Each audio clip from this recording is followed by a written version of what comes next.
వచ్చినటువంటి మరియు సభలో ఆశీర్వదించినటువంటి పెద్దలందరికీ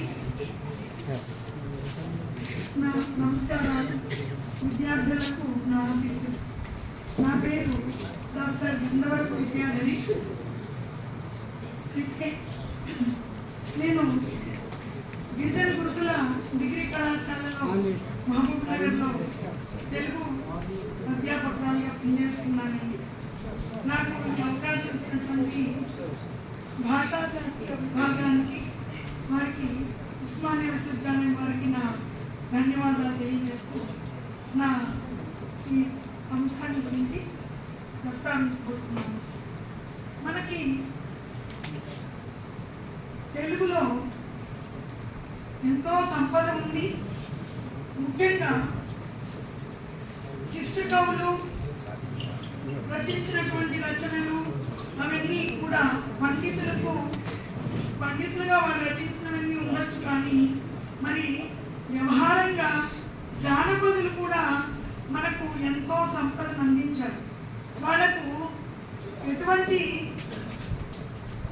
రచించడము అని కానీ ఒక పుస్తకము కలము పట్టుకొని కూర్చొని ఒక ప్రత్యేకమైన స్థలంలో రాయడం కానీ ఇట్లాంటివేమీ ఆ జానపద సాహిత్యంలో లేదు.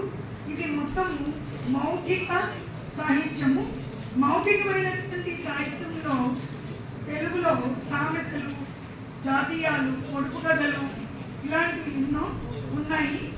వాటి గురించి అందులో ఉన్నటువంటి భాష ఎటువంటి మార్పులు చేర్పులు జరిగాయి, మనము నిత్యం వ్యవహారంలో మాట్లాడుకునే భాషకు ఆ పొడుపు కథలు, సామెతలు, జాతీయాలు మొదలైన వాటిల్లో కూడా ఎలాంటి మార్పులు ఉన్నాయో కూడా తెలుసుకుంటూ ఉండొచ్చు.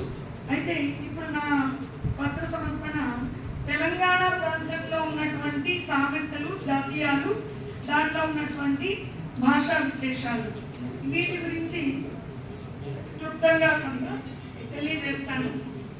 తెలంగాణ ప్రాంతంలో సామెతలు, జాతీయాలకు పుట్టినీళ్ళు. మనం ఎప్పుడు ఏదో ఒక సందర్భంగా మన జీవితంలో వ్యవహారంలో ఈ సామెతల్ని, ఈ జాతీయాన్ని కూడా ఉపయోగిస్తూ ఉంటాము. ఈ జానపద సాహిత్యంలో ఈ సామెతలు, జాతీయాలు అనేవి కూరాటి కుండ వంటివి అని అన్నారు. కూరాటి కుండ అనే పదము మనకి ఎక్కువగా తెలంగాణ ప్రాంతంలోనే వినిపిస్తుంది. దీన్ని ఎక్కువ కూరాటి కుండ అనే పదము మనం ఎట్లా అంటే ఒక లక్ష్మీదేవికి, సరస్వతీదేవి అమ్మవారికి ప్రతీకగా పూజలు కూడా చేస్తూ ఉంటారు.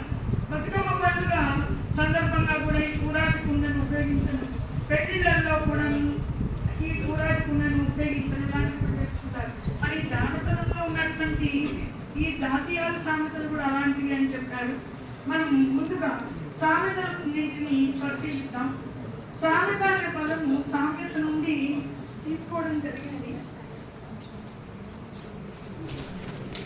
అయితే సామ్యత అంటే పోలిక అని అర్థం ఉంది. మనము ఈ సామెతలు